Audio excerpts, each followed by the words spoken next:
episode is brought to you by Verger CBD and Delta 8 products. Verger offers only the highest quality products for relaxation, rejuvenation, and concentration. Delta 8 is the newest, legal, recreational way to enjoy hemp. Verger has Delta 8 edible and smokable products from gummies to vape pens. If you are 21 or older, check them out on Facebook or also at their website at vergercbd.com. That's VERDURECBD.com. Also, be sure to take advantage of a special 20% off for our listeners with promo code UNKNOWN20 at checkout. I love Verger's Delta 8 CBD products so much it helps me relax at night and enjoy some fun out with my friends because I do not like drinking. Some states and locations are limited.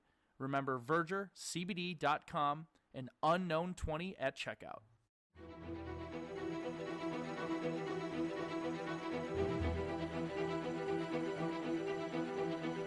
Thousands of people have mysteriously vanished in America's wilderness. Join us as we dive into the deep end of the unexplainable and try to piece together what happened. You are listening to Locations Unknown.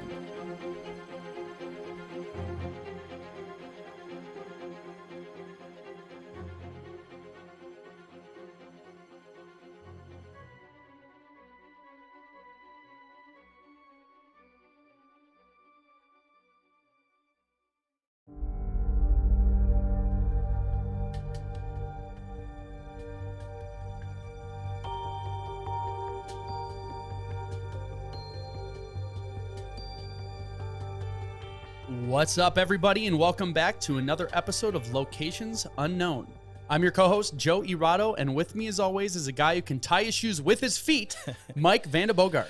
Bucks in six. Bucks in six. Thanks again, everyone, for tuning in. Sorry for that. We're Sorry, not sorry. sorry, not sorry. We're still kind of in a daze here in Milwaukee from the Bucks winning the 2021 NBA Finals. Yes, to be fair, it's I think why we delayed putting this out because we've been partying for like a week.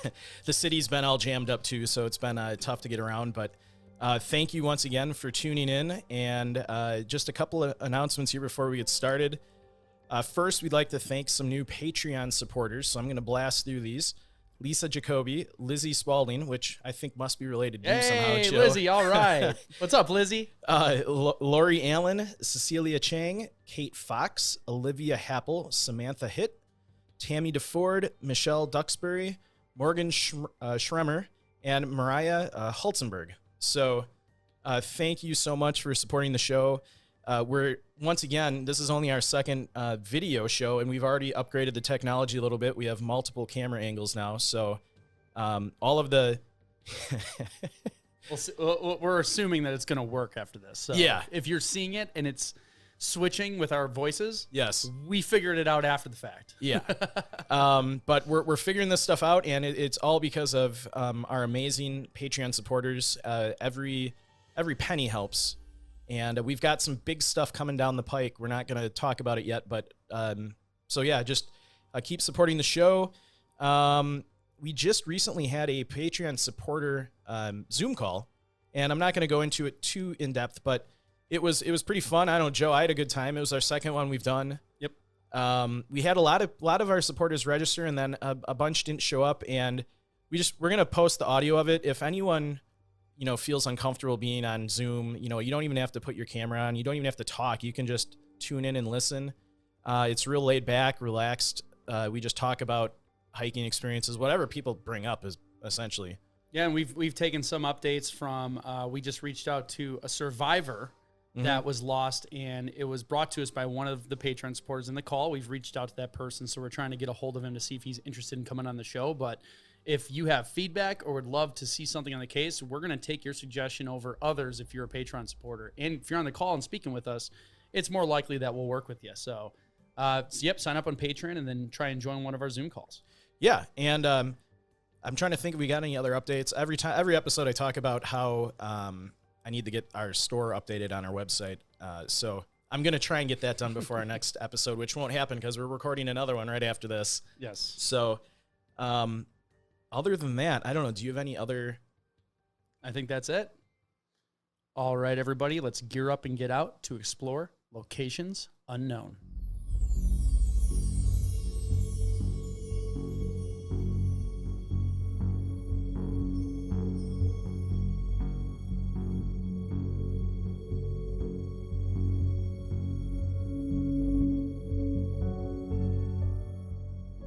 April 2019. 68-year-old Kat and her German Shepherd Tootsie went for a day hike with her family and friends, hiking at Diablo Canyon in San Pedro Martir National Park. After less than a mile in, Kat sits down due to issues with her foot, while the group continued on. When the hiking party returned, Kat and her dog were gone. Join us this week as we investigate the disappearance of Kat Hammontre.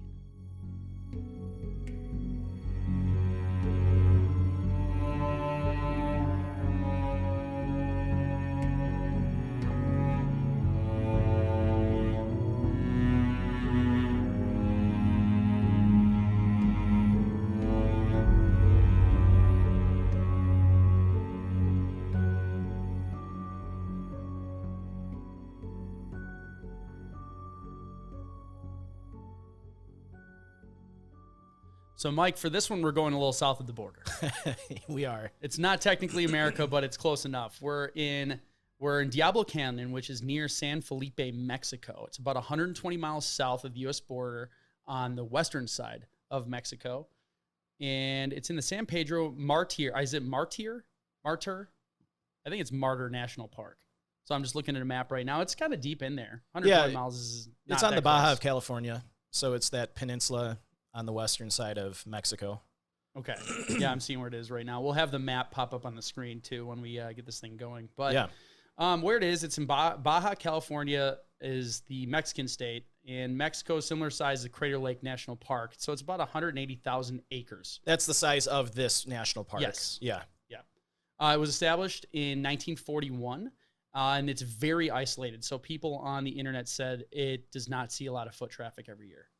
Yeah, from my research, it's like a 33-mile drive just to get to the park, and there's like one stop before you turn off, and there's no gas, food, anything. So you kind of got to stock up before you go. And I don't think I'll be going soon. There's a lot of stuff going on in Mexico. I would love to go hike this park. It looks pretty cool. So Yeah. someday, a lot of people, it might be in the notes here, but they kind of call it an oasis because it's surrounded by deserts. So. Yeah, that almost makes me think of some theories that I'm going to hold on to. I didn't research the story, but as soon as I saw where it was, what it had, and how remote it was, I started thinking a lot. And I don't even know what happened. But I'm like, I have an idea of what happened, and I don't know what happened. It was first explored in 1701 by European explorers led by Eusebio Kino, a Catholic priest born in the Holy Roman Empire. The park is home to the California Condor Reintroduction Program, an international conservation effort. And the National Astronomical Observatory set 6 optical telescopes operated by the NAU of Mexico, is located in the park at about 9,200 feet. So this location was chosen to take advantage of the area's typically clear skies, low humidity, low light pollution, and low radio interference. So, and as you said, because it's surrounded by desert, this has like water in it. So it's considered the oasis of the park. Pico del Diablo is the highest peak. I almost said Pikachu. We apologize. I don't speak Spanish. I don't think Joe does either. No, I do not. It's the highest elevation at 10,157 feet.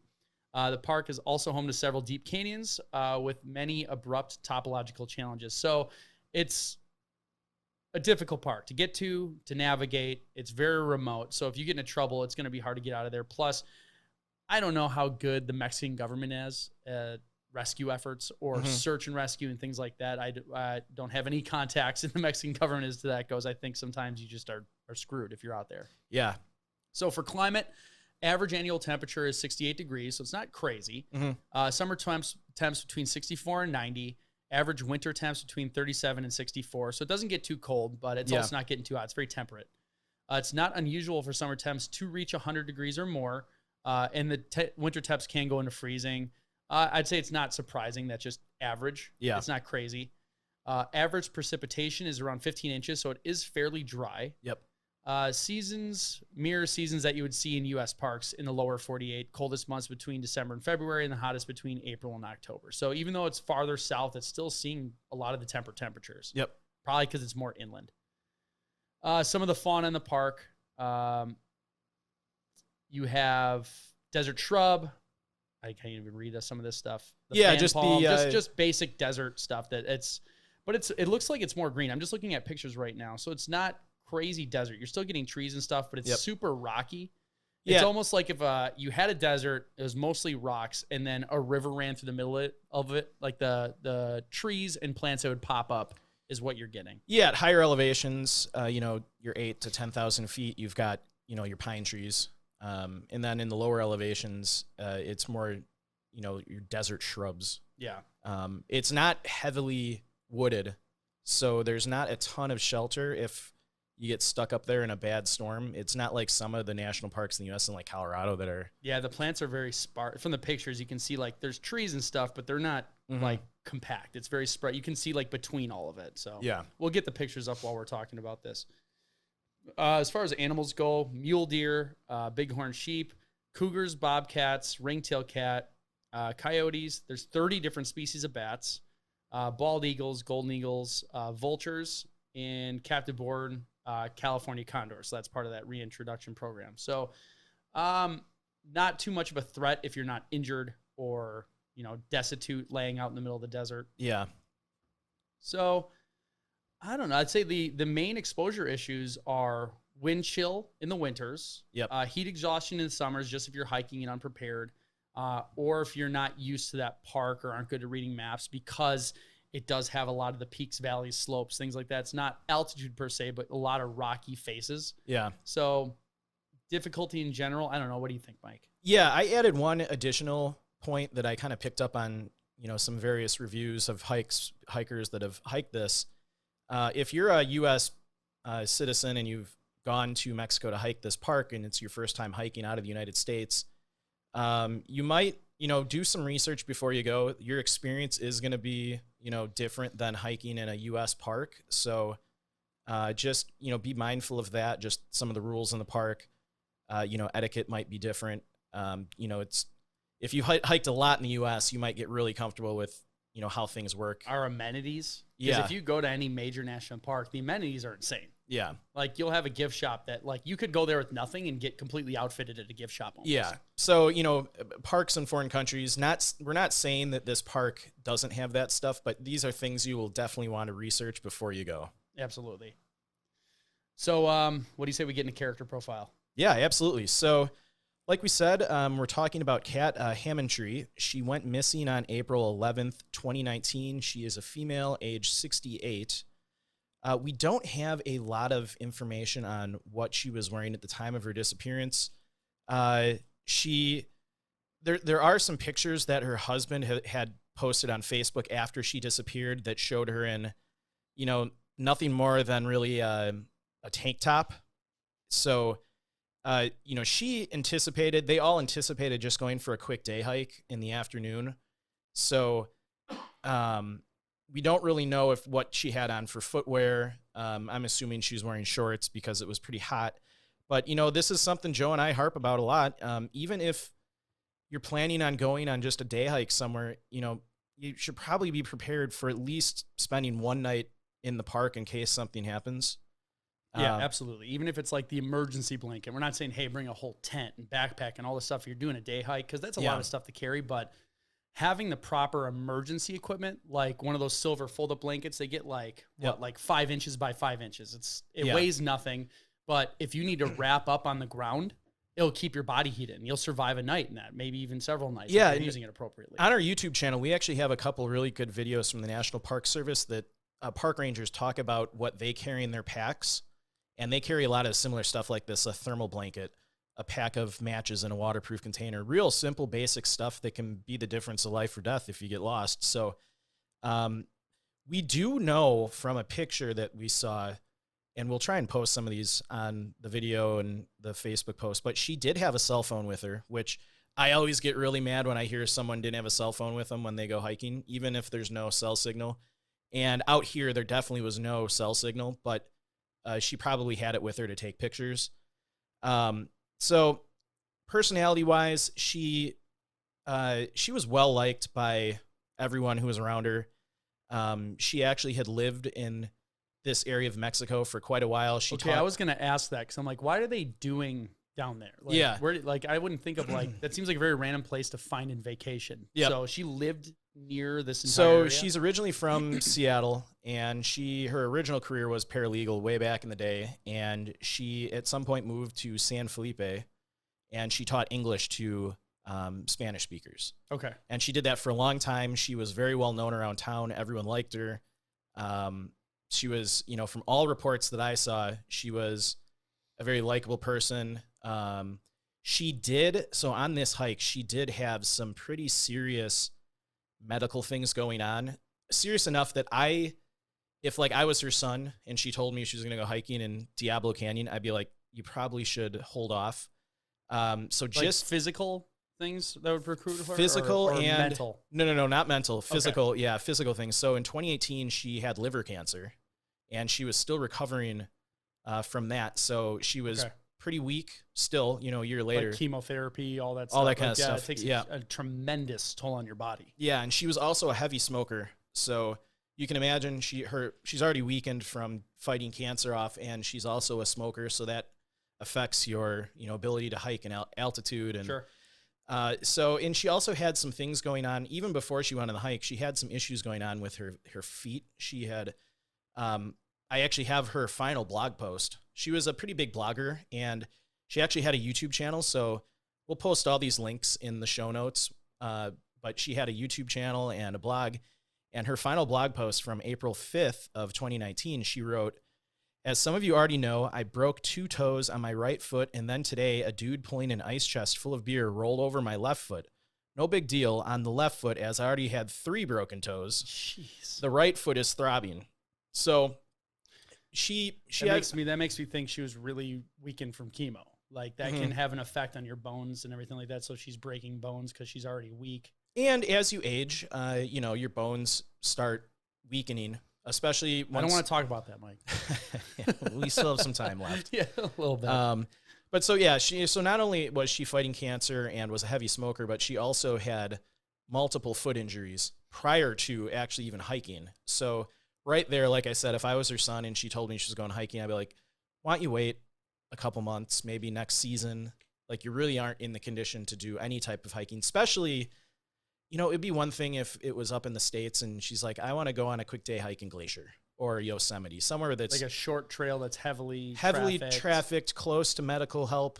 But she's going hiking in a very remote foreign national park, even though she had a lot of. It probably didn't feel foreign to her. No, she lived there for 20 years. I mean, that's a big chunk of your life. So that's not foreign to her. So that's probably why she didn't think of it any differently. Yeah. Like where you and I, if we were visiting, they're like, hey, let's not take major risks here because we don't know the locals. We don't know how things work. Yep. She had a pretty decent understanding of how the town worked, how... She basically was a local. Exactly. 20 years living there. Yeah, so I'll give him credit for that. If her family's there and she's like, hey, I know everybody, I know the whole thing, trust me. Yeah. I would listen to her. I'd be like, all right, yeah, you know what's best. You've been in this area before. You're the expert. Exactly. So...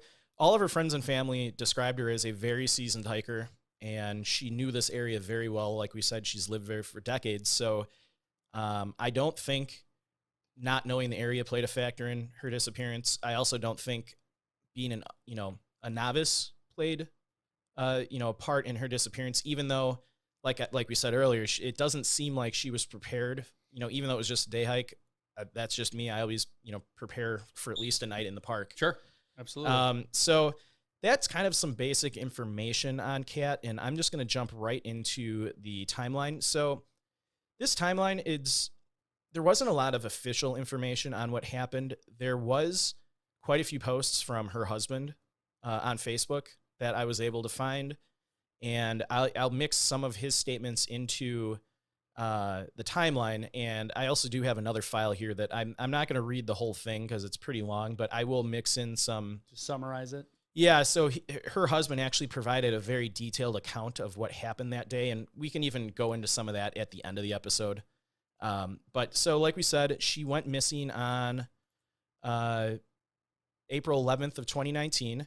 She was hiking near San Felipe, Mexico with a group of hikers when she allegedly hurt her foot and ankle about 10 minutes into the hike. So based on some of the reports I saw, she was only about 3/4 of a mile down the trail. So, not even that long. We're talking maybe, what's 3/4 of a mile when you're hiking? It's not far. Like 20 minutes. Yeah, it's if with her foot, Maybe she's moving slower. Yeah, maybe half hour, 45 minutes. Let's be real conservative with it. Yeah, so people that were hiking with her described that the injury didn't seem serious. She wasn't like screaming in pain or anything like that, and she could still put some weight on her ankle, so it wasn't something like a compound fracture or something like that. But it was evident that she couldn't walk any further, so she told the group she was hiking with, I'm going to, sit down here, want you guys continue on the trail. And this trail eventually led to a waterfall, and it's not a very long trail. I think it's like, I want to say 45 minutes to the end from where Kat sat down. And is it one way in, one way out? It's not a loop? Nope. Okay. So like we said, she was hiking with her dog Tootsie, which was a German Shepherd, which I found a picture of. And she was also hiking with her husband, though the husband actually stayed back at the car on this hike. Her daughter, and then a group of other hikers that, from what I gathered, she knew. So they weren't just random people. Okay, so it's like people she was friends with in the town. Yep. People she knew. Yeah. And her husband stayed at the car the whole time. Yes. The rest of the group went on. She sat down after 10 minutes or 3/4 of a mile. Yep. Said, I'm just going to wait here, pick me up on the way back. Yes. Okay, and the husband is alive and well. Husband's alive to this day. He posted just yesterday on Facebook. Okay. I'm just trying to like think in my head, like I'm picturing the scene of like, okay, we have people on both sides of her. Yeah. And the trail's well marked. Yep. Okay. Yeah. All right. Keep going. So the people hiking with her described Kat as being in good spirits and not showing any undue duress. She was sitting happily upon a boulder near a creek. And, I think some of the people tried to stay with her, and she's like, no, go off. Come on. I'll be fine. You guys will be back in 90 minutes. So all the hikers that were with her had no reason to think there was anything to worry about. Now, I always have an issue with this. I don't like to leave someone that's injured by themselves, no matter what the injury is. We've had that happen before on different hikes we've been on, and usually one of us will stick back with the injured person. Yeah. Or at least, take their gear and help them get down the trail. I just am not comfortable leaving, especially someone who is older, is weakened because of cancer and already has a pretty busted up foot. Sure. I don't think I'd leave her alone. I mean, there was at least with no contact. Like if you had radios, sure. Okay. If you can be in contact and say, hey, check in every minute. Honestly, if that were me, I'd probably be like, all right, why don't you guys go ahead? I'll stay with Kat and help her back to the car. Yeah. She has to get back to the car. Yes. I mean, what's the point of sitting there and waiting? I mean, that's just how I would do it. But so I think part of our bias too is we read all of these. So every time we think of somebody by themselves, we just think of the worst. Because in reality, it probably happens every day, millions of times a year, and it's just fine.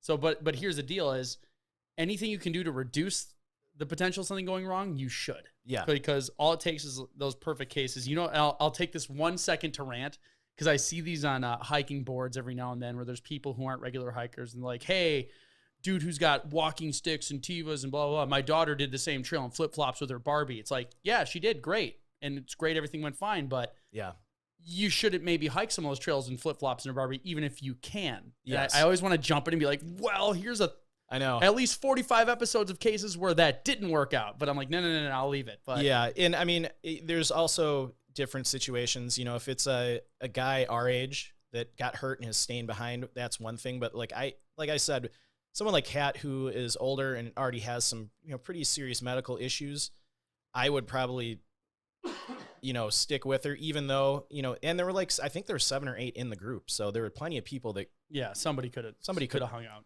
So. All right, we'll move on. We don't want to harp on that. Yeah. So the group continued down the trail to this waterfall, and about 90 minutes later, they returned to where Kat was sitting, and a friend of Kat, Victoria Langset, said when they came back about 90 minutes later, she was gone. There was no trace of her or the dog, no sign of a wild animal attack. So it's one of them described as if she had just completely vanished off the face of the planet. There was no signs of a struggle. There was no signs of an animal attack. There's not really even animals in the park that would attack an adult human.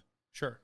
There was, if there was a struggle, like she got abducted, you would, see footprints on the ground, maybe she dropped some gear in the struggle, you would see signs of the dirt being kicked around, whatever. Yeah, maybe. I mean, if they're on four-wheelers, you'd see signs of tracks leading off. Sure. So there was literally no sign of anything happening. It's just like she was gone, and her dog was gone. A German Shepherd's a pretty large dog. Yeah.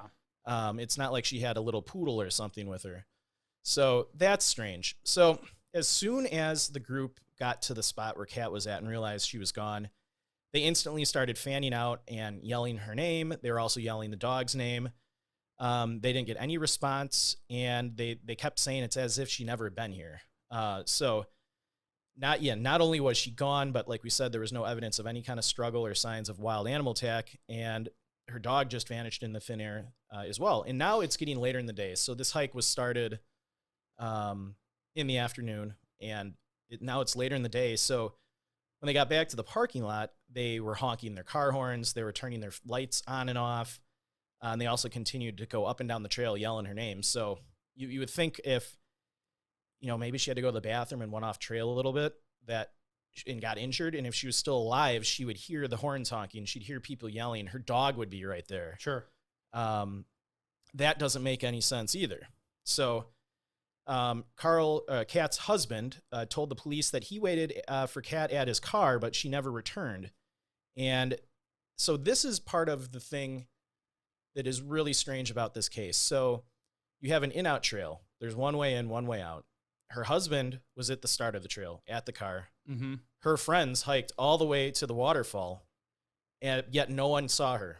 So she didn't come off the trail because her husband would have seen her. She didn't go towards the waterfall because her friends would have seen her. And if her husband's waiting at the car, he would say, oh, and this many people also started that trail after they left. Like, did anybody else come to the trail and did they, like, there's no mention of them seeing anyone along the trail. Her husband saying, oh, I noticed a group of like these shady guys went up the trail after they did.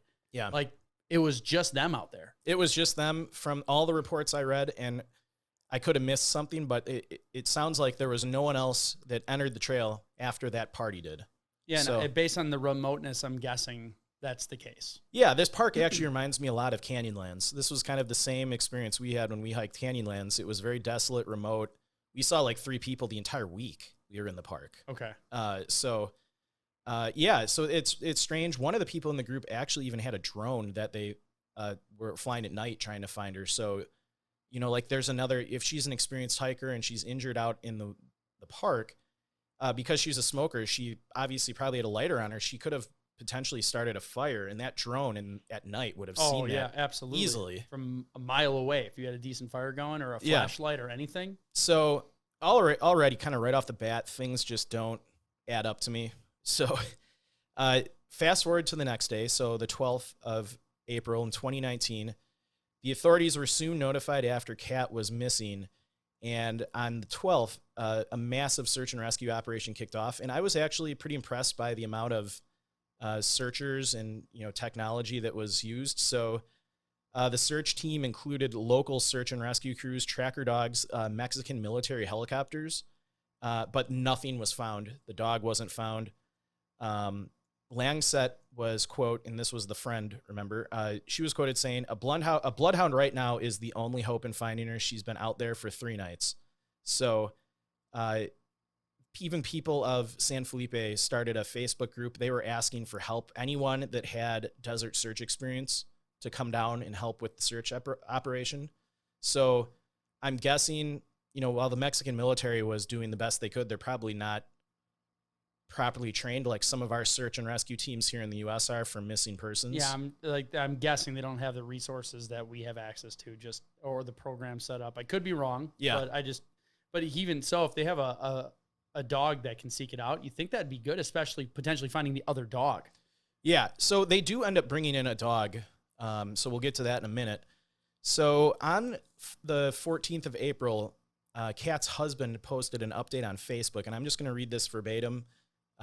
It's interesting to get insight into details of the search and rescue operation, especially one that's happened in a foreign country. We haven't done a case yet that has been outside of the U.S., so this was interesting for me at least. So her husband writes, Update on Kat's search. We went out this morning on the Marines helicopter around 11 a.m., 6 Marines and myself.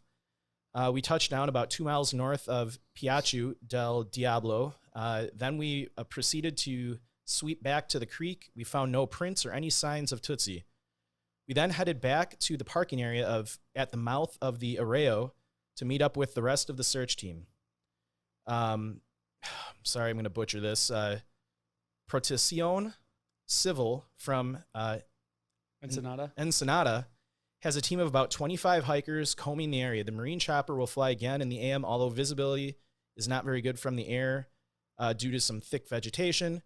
A team of 6 Marines and the team from the PC, we'll call, set up camp there tonight and will continue their search tonight and tomorrow morning. There was also about 40-plus vehicles on the ground from the Scorpion sweeping the surrounding areas.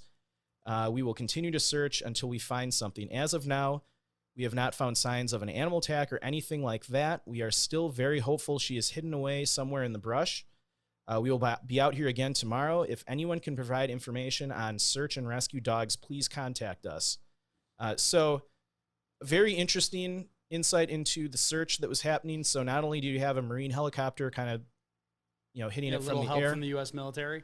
No, the Mexican Marines. Mexican Marines. I was like, okay, yeah. They got the Marines down there maybe because it was a U.S. citizen. I don't know. No, and then you had 25 hikers combing the area, and you also had 40-plus vehicles searching the grounds around the area. So, and I just looked up the Protección Civil from Ensenada is like a government safeguard team or something. Like okay. It's just like a group of people that will, some government organization for protection and things like that. So cool.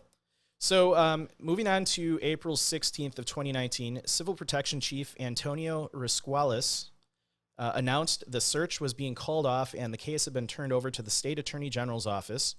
That's short for PGJ&E, which will continue to investigate and attempt to locate the missing woman. He goes on to say, we suspended the search, we combed the area surrounding the spot where she was last seen, a 5-kilometer perimeter, and we did not find her. He also said he understood that the civil protection personnel would continue to search after all. So I did find some reports. This kind of makes it seem like the search ended after a week, but I found other reports that said that there were still professionals searching at least 2 weeks from the disappearance. Just like a scaled down, much like we see here. If we're like, you're well beyond the survivability point, they'll start scaling it down, but continue looking. Yeah, and the family continued to search even after the official search was over. Sure. So, and actually a bit of good news, on the 17th, according to NBC7 from San Diego, an unknown benefactor donated a search and rescue dog to the community of San Felipe to initially help search for Kat, and then the community could keep the dog for any future disappearances. So that's pretty cool. I couldn't find out who donated the dog. I'm guessing it might have been another search and rescue team in the U.S. So moving on to the 27th of 2019, we have another post by her husband. So I'm just going to read this again verbatim. And I think it's important to get his insight to this because I think there are some theories. Now, I don't know that I don't believe the theory about him, but there are some theories that involve him. Okay. The internet has just read it and go from there. Okay. I think I know where you're going, but yeah. let's read his and go on. So her husband writes, "Thank you. I have stopped responding to those that do not know anything about the disappearance. The search, the circumstances leading up to the dreadful day she and Tootsie disappeared, which was also their 1-year anniversary of when they got married, by the way. I have given the professional searchers, the PGJ&E personnel, and all other people involved in the search all of the information I have. They have her PC, her Chromebook, passwords for all of her accounts, her detailed cell phone information, both cameras that are pointed at our back door and parked cars. They have all the videos from 2 days before we left to take the wedding party to the waterfall." So I couldn't remember this before, but yeah, the hiking group they're with was the wedding party. Oh, okay. And then until 10 days after the disappearance, the information in the officials' hands. So he says the information is in the officials' hands and will put to bed the rumors that I and the family have read on Facebook. So what he's alluding to is that someone in the family or him were responsible for her disappearance. Okay. So, and I can see that happening on the internet of people just immediately just going and just dumping all over them no matter what. Yeah, I mean, Joe and I even take criticism for how we cover some of these cases, but we're very mindful to, be respectful of the families. I think random people commenting on stuff on the internet don't care. Yeah. You're just going to find angry people that are angry, and it doesn't really matter what you say. Yeah. So that's kind of the end of the timeline. I just have some other little tidbits of information and details that I find interesting and or strange before we get into theories. So one of them was they did eventually get a tracker dog, and it was unable to pick up any clear scent of Kat or Tootsie. And it's not like it was raining. I mean, you get 15 inches a year. It's a very dry, temperate place. So, I mean, you should be basically sustaining anything that was there for the dog to find. And, I have a dog. When I take it on a walk, it pees a lot, and it leaves smells all over the place. You would think that her dog, if it was still alive, would be out there drinking water, going to the bathroom, eating stuff, something very easy for a tracking dog to pick up. Absolutely. So the dog didn't pick up anything. Interesting note, the Mexican police during the search did find some pot fields that were way, way off in the backcountry from where they were hiking, and the military destroyed the farms, but they made the comment that the people who tend these farms are passive. So, like the cartels own them, but the farmers that are working them are probably... Yeah, so it won't be people just shoot you on site with no questions. Like, they'll probably leave you alone. Yeah, they said... And if they know that area, they'll know. If it's people who will just be like, shoot you, bury you, don't even think about it, versus if they're saying, oh, these are passive growers, they'll be fine. Yeah, and I mean, the cartels aren't out there camping all night watching their pot fields. That they have the farmers that are out there tending to them probably live around the fields. And, the Mexican military said that these people are passive, and if they saw any signs of people coming, they just run off. Okay. Like, they just leave. So, even if she somehow could have walked that far and found one of these farms, unless she got there at the perfect time, like the cartel was there, these farmers would have run off. And another thing you got to think about too is, these pot farmers and probably even the cartels do not have an incentive to hurt a hiker that finds their field, because if they hurt somebody or take them, that is going to bring lots of, authorities into the area searching for all the people that showed up and found them. And then destroyed their field. So, there is incentive to just not, and I mean, it's not like, marijuana field. I don't know. So I think there's incentive for her not to be hurt from these farmers. So and it was so far off, I don't think she could have even reached it. Yeah, if she's not even making it up the easy trail to the waterfall, why is she going to go far off in the distance and stumble upon a marijuana grow? Yeah.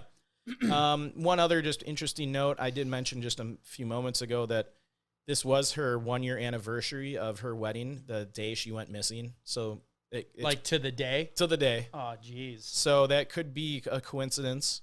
I mean, it is a coincidence. I'm not accusing the husband of any foul play, but the authorities actually at one point, after they had searched the area for a while, they had the opinion that Kat wasn't even, they found no indication that she was even in the location.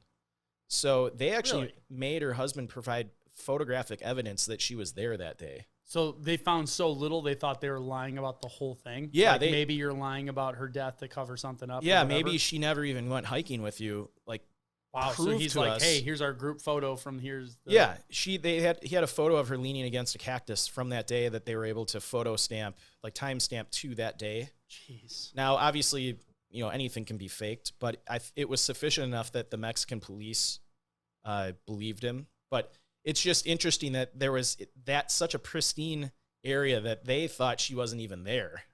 So yeah, they're that confused, but like they'd expect to find something, and they found so little. They're like, okay, now the new theory is your whole group is lying. She was never even with you. Yeah. And just a couple other notes, like I mentioned, she does have a YouTube channel, so if anyone's interested to see what she was like, you can go visit that channel.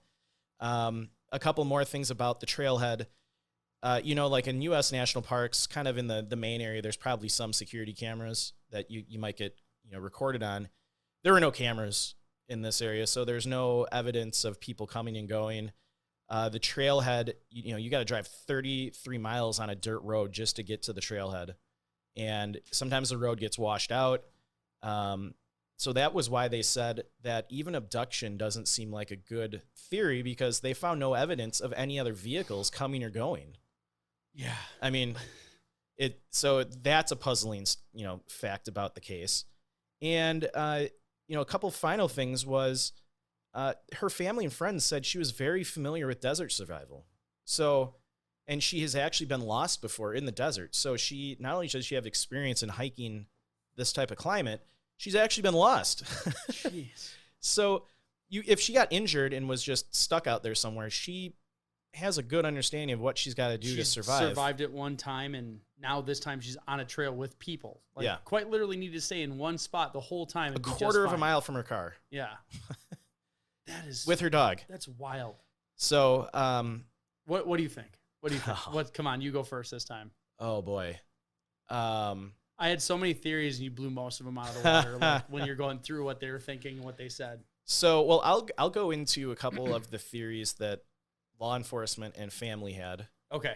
So, law enforcement at one point suspected that someone in the group had been involved with her disappearance.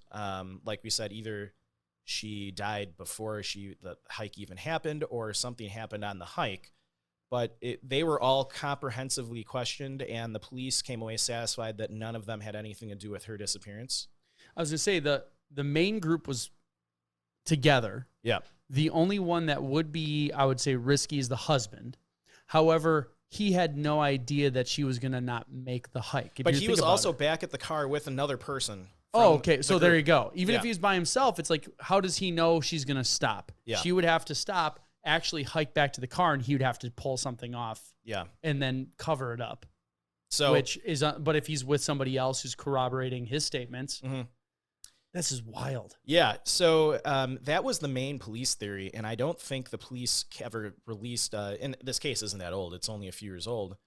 From everything I could find, the police never really released another official theory. So her family and friends have a couple theories. One of the main theories they had was it was thought that maybe she had gotten lost, but her husband refutes this, claiming that she could barely walk at the time, that he suspected her foot had been broken. So he thinks it was a little more serious than just like twisting your ankle. There were also no signs, like we said, of any other vehicles in the vicinity, and the nearest road was several miles away. So it seemed in her condition very unlikely she could have gotten very far, especially in 90 minutes. Yeah. And if her foot's actually broken, I'd argue probably wouldn't be able to, really walk anywhere. No, I agree.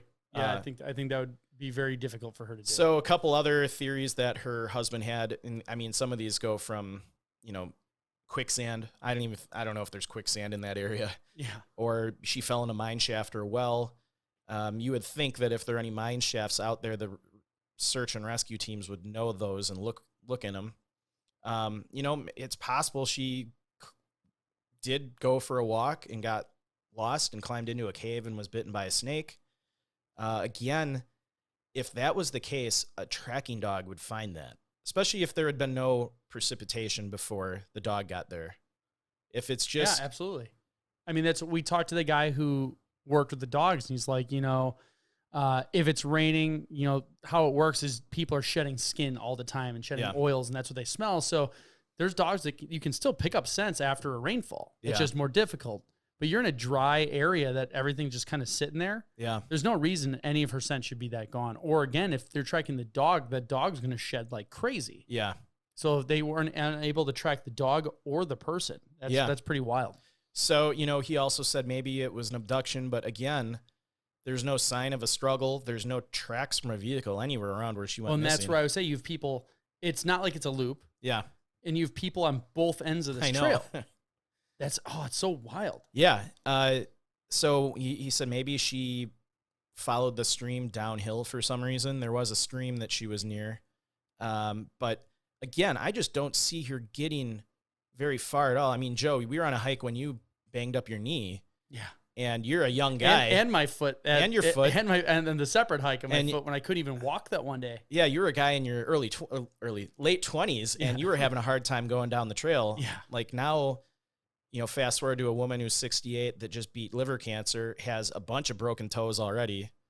And props is to her for going out. If I was going through that, I probably wouldn't even go hiking. Yeah, so I good wouldn't for either. her. She's got like the will of a tiger. So yeah, I just don't think she would have had the ability to go very far, And if she's experienced in hiking and desert survival, she would have never left the trail. Why would she leave the trail? I mean, anyone who hikes knows that your best friend is the trail if something happens. Oh, especially if you're by yourself. Yeah. Because it's so easy to get lost going off the trail. It's ridiculous. I was just having this conversation with somebody the other day. I'm like, if you do not have a map and a compass, or even if you do and you don't know how to read it, just stay where there's signs, stay where there's markings, because you will just get lost. Well, yeah, we were talking on our Zoom call that, if anybody ever gets lost in the woods, as soon as you realize that you're lost, just stop. Yes. Don't go any farther if you're truly lost and completely confused about your location, because the searchers only know where to look based on your last known location. So if you had told a ranger station, I'm going to hike this trail, I'll be out in 3 days. Well, they know you were on that trail at this time somewhere. Yeah, the initial focus, where most of their energy is, where the concentration of the search is going to begin in that area. Yeah. So if you're not in that area, the risk of you not being found grows exponentially as the farther you go away from your initial planned spot. Yeah, if you're confused and turn around and just start wandering around, you're going to walk right out of their search area, and they may still find you, but they may not. And so that's a little tangent. Some other theories before I get into kind of what I think happened, or I don't know what happened in this one. This one is, we say this every episode, but this one truly baffles me. Yeah. So, some of the media think that maybe it has something to do with those illicit marijuana fields. I think you can blow this right out of the water by, first, they were very far away from where they were hiking. Nowhere near where she could get to. And you got to, what is the motive? Mm-hmm. They don't, like you said, they're not going to want to cause trouble. Yeah. She's not stumbling upon them. No. She's on a trail in a national forest that's used an oasis in the middle of deserts. Yeah, so if you're going to go hiking, it's probably the only place people are going to go, even though it is less traveled. It's a traveled spot. Yeah. Anytime you hear about those grows, they're like off in the middle of nowhere. And the point is because they don't want people around. They don't want to be found. They don't want to be stumbled upon. They don't want to be found. So and they would have to come from wherever they were to her without taking main roads or the main trail from like the sides. Yeah. And abduct her for whatever reason. Now, let's pretend all that happened. Yeah. Why would they take her? Why? Why wouldn't they walk by and pretend to be other hikers if they're worried about getting why exactly. I don't see a good motive for that, even though I would say like with cartels, I'm not going to attribute. And they're probably not moving it during the day. They probably do their movements at night. And and our whole theory about their incentive not to do anything happened because all these search and rescue people came in and they ended up destroying the marijuana fields, which is what they don't want to happen. Or so let's say someone's trying to abduct her and her dog starts attacking them or runs away or something. That's where I would see like maybe there's blood, a scuffle, something. They shoot the dog to kill it. You could hear a gunshot. They stab it. There's blood. They would have all heard a gunshot. Yeah. So like, let's pretend it's a knife and they stab the dog and they stab her maybe or something. Yes. There's things that happen and forensic stuff you can find. And even if the dog ran away, like the Todd Hofflander case, they ended up finding the dog. Yeah. Because dogs are intelligent. When I go a dog can track its way back. Yeah. When we go hunting up north, there's been several times where we've kind of gotten turned around and the dog, your best friend in that situation is the dog. The dog literally walks back the trail you just did and it will get you back to your car. So, even if she got abducted and her dog ran away, it would be safe to assume that dog would eventually make its way back to either where she got hurt or back to where the car was, or to just any sounds. They were yelling. And calling the dog's name. Yeah. Like the husband, yeah, who also is the dog's owner, like he'd recognize that call. So, yeah. So what is your theory? What do you think happened? I didn't even get into the craziest theory. Oh my gosh. So, see, it's already, so, okay. Are we getting like supernatural here? Like, okay. Yeah. Well, I might believe it based on all this crap. So, this theory comes from a gentleman who I will not mention by name. But the theory, and he is not the only one that has this theory. A lot of other people have said this, and it actually has some roots in ancient Norse society. Okay. So the ancient, ancient Vikings, we'll say, believed that there were entities that lived in the rocks. And in Iceland, they called these supernatural beings landvetter. And they are land spirits on whom the prosperity of the land depends. So they're kind of like keepers of nature. Okay. And I can imagine that if you destroy something, cut a tree down or do something, that they would attack you. And they live in the land, usually particularly attractive rocks and boulders. And the folklore, like I said, dates all the way back to ancient Norse societies.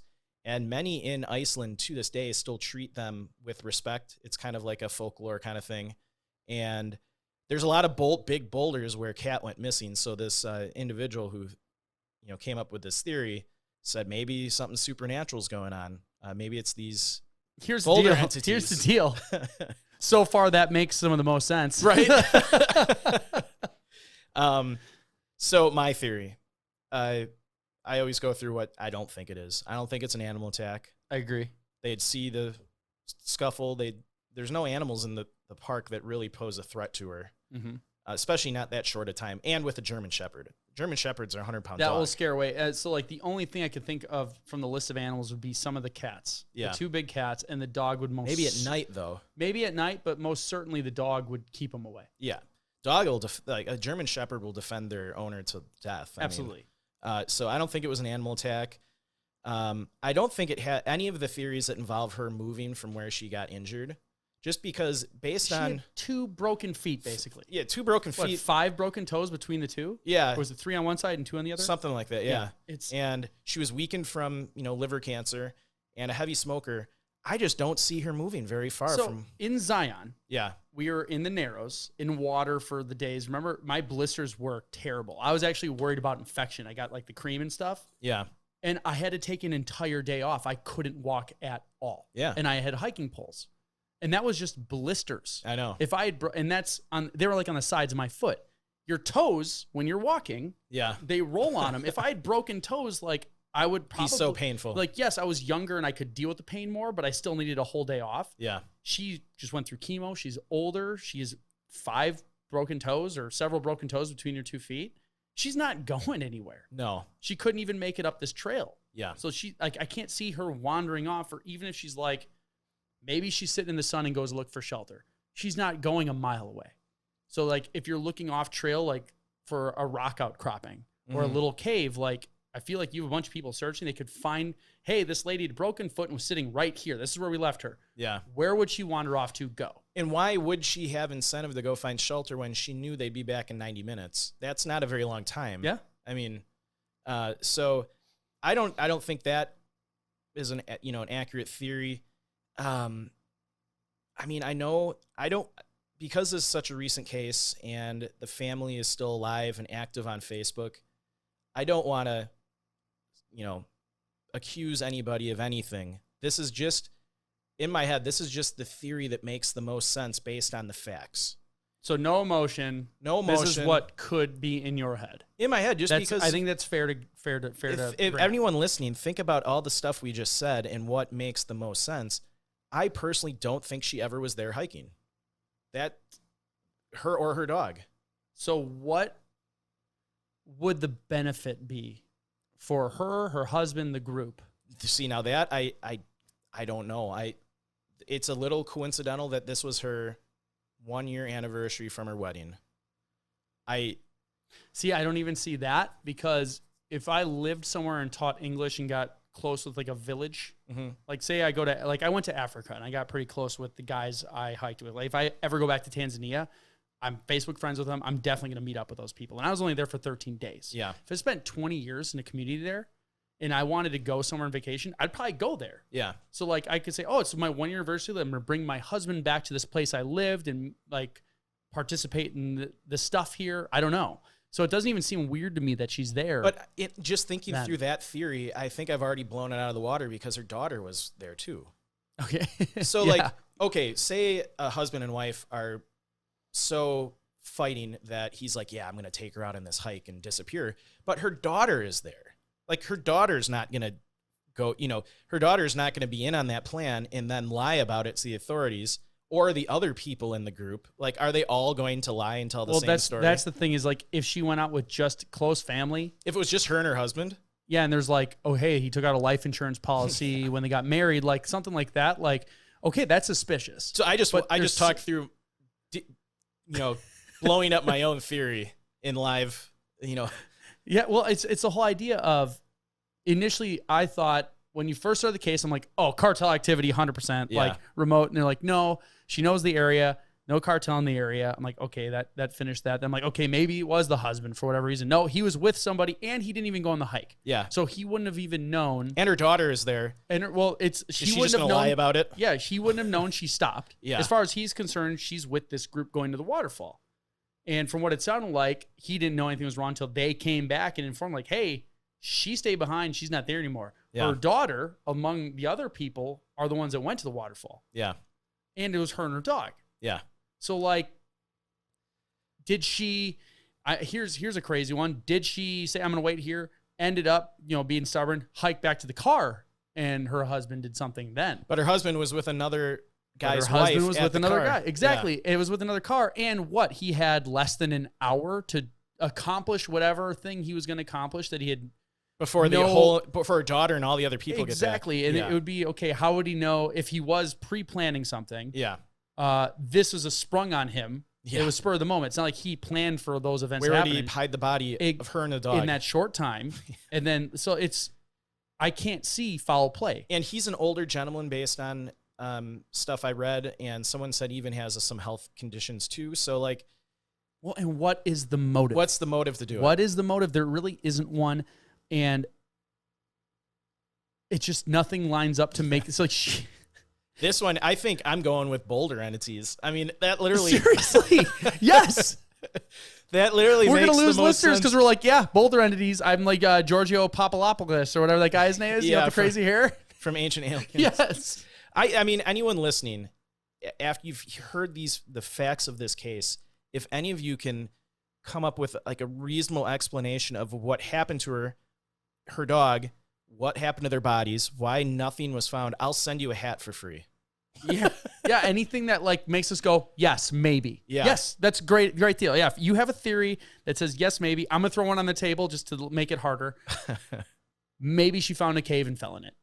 Okay. I mean, maybe she was getting hot. So your theory can't be mine shaft or cave. Yeah. I would say, because maybe if she was sitting there like knowing it was going to be an hour and a half, and got hot, I'm going to go look for a cave. But she's near water. But she could just splash if I off. was going to do that, I would leave something on the trail. Yeah. If I'm going to leave the trail and sit somewhere else where I can't see the trail, yeah, I would leave something with a note or whatever. I would never do it. Yeah. But if I was going to, I'd be like, okay, hey, maybe I should give people an idea of where I'm going. Yeah. I don't know. So yeah, if anyone can, leave a comment that a detailed explanation of what you think happened that isn't like, easily disproved, like, oh, she walked 40 miles to the pot farm and got killed. Like, that's not. Yeah, that's not real. It's got to be realistic. Yeah, and we'll be fair. I mean, it's just a hat. We'll send you a hat. We're not going to go crazy, but you got to come up with a good theory. Then, yeah, because right now I'm going with Boulder entities. Supernatural. Yeah, you can't come up with a different supernatural theory. Yeah, we're going with Boulder entities. Yeah, Boulder entities is the top one right now outside of the other stuff. I feel ashamed that our theory is supernatural based only because we've never had an episode where it's so puzzling that I go with the supernatural theory. Yeah. That's never happened before. Yeah, because we've had puzzling cases, but they're like, hey, in reality, it could have been X, Y, Z. Yeah. Because even one of the early Paul Davis ones, remember they ended up finding his body. It was just in a different spot. Oh, the guy from Canada. Exactly. Like, so that one seemed like, wow, that was such a short loop, but he was by himself. Only one person saw him. Like, it was like, okay. And it was a heavily crime area. He wasn't injured. Yeah, he wasn't injured. So like, even then it seemed like out of nowhere, but there are a lot of things that could have happened that made sense. Yeah. And in this one, there is not. I mean, probably the best non-paranormal theory is, she went off trail a little bit, and maybe the trail, the area around the trail is more treacherous terrain-wise than we know about. But then the dog. And she fell in a crevasse. Yeah, but what are the odds she and the dog fall in a crevasse? That's true. Why Like, would if the she's dog's walking- not going to jump in after her. I mean, maybe. The dog would probably sit at the top and just like, wait. Bark a lot, like Yeah. like start making a ton of noise, start running around, and go crazy. I don't know. I don't know. This one is absolutely puzzling to me. And Maybe she was so good to the land, the Boulder entities took her, and she's now a Boulder entity. Yeah, I mean, and that's why I didn't want to, because it's such a recent case. It's not like a case that happened 40 years ago. I don't want to slander the family because they are still active on Facebook.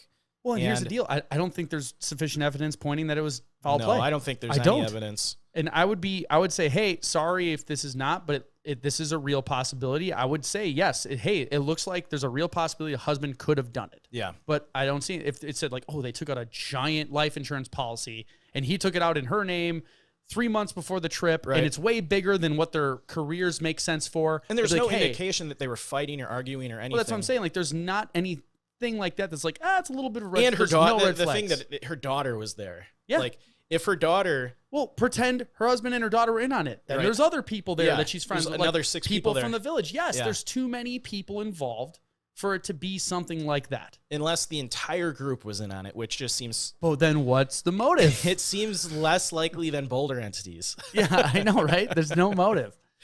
So, So this one is totally stumped us. Like we said, if you guys listening can come up with a theory that you can, argue and we think it's a good one, we'll send you a free hat. yeah, I think what's crazy is we've had some pretty crazy cases. This one seems so simple. Yeah. I'm with you. This is like the most confusing one to me. I am puzzled by It's it. such a short I can't trail. imagine being the family. Like, you were there just 90 You minutes know what? ago. The only one that comes close is the 2 guys in the mountain where he like went ahead around the bend. Tom Messick, Yes. the Hunters. No, not the hunters. The one where they're climbing Mount. Was it around Mount Rainier? Sam Duvall. Maybe. Yeah. But like he like went around a corner and his buddy just came around. There were people on both ends and he was gone. But even then, it was a snow-covered mountain with crevasses and stuff. Like this one is like, I think that's one we got in trouble on Twitter with. I'm sure we've gotten in trouble a couple times. We don't try, but that's just Not what with happens. Twitter, but with the people that use Twitter. So yes, send us your theories. If it's a decent one, we'll send you a hat. Yeah. Send us your theories and we'll pick it and we'll say, yep, you got it. If you got it, we'll mention the Honestly, show. if we'll probably pick one of the theories and just send you a hat anyways, because Yeah. now we said it. Yep. Now he said it. Just involve yourselves. It just can't be insane. If it's insane and dumb, we're It not can't sending be you a UFO abduction. it. Yeah. That's the same thing as Boulder people. Yeah. And we already said Boulder people. All right. Well, thanks again for tuning into our show. We appreciate all of you for sharing Locations Unknown with your friends and family. Be sure to like us and follow us on Facebook, Instagram, and Twitter. We are now on YouTube. Above and beyond just the audio, we have the video rolling. So subscribe on YouTube, share it with your friends. Check out the Facebook store. You can participate monetarily with us by buying some of our awesome swag. And if you don't want to buy anything but still want to help us monetarily, you can join us on Patreon, where you will also get access to swag and exclusive Patreon-only episodes. And people have been liking our Zoom calls. So if you want to join in and talk to us live on a Zoom meeting about whatever, we talk about life, we talk about hiking, we talk about your experiences, our experiences, we answer questions about the show. We kind of riff. We just kind of go and do whatever we want. Yeah. You can join in on that. And lastly, just remember, when enjoying the beauty of nature, whether backpacking, camping, or just taking a walk, always remember to leave no trace. And Bucks and 6. Bucks and 6. Thank you, and we will see you all next time.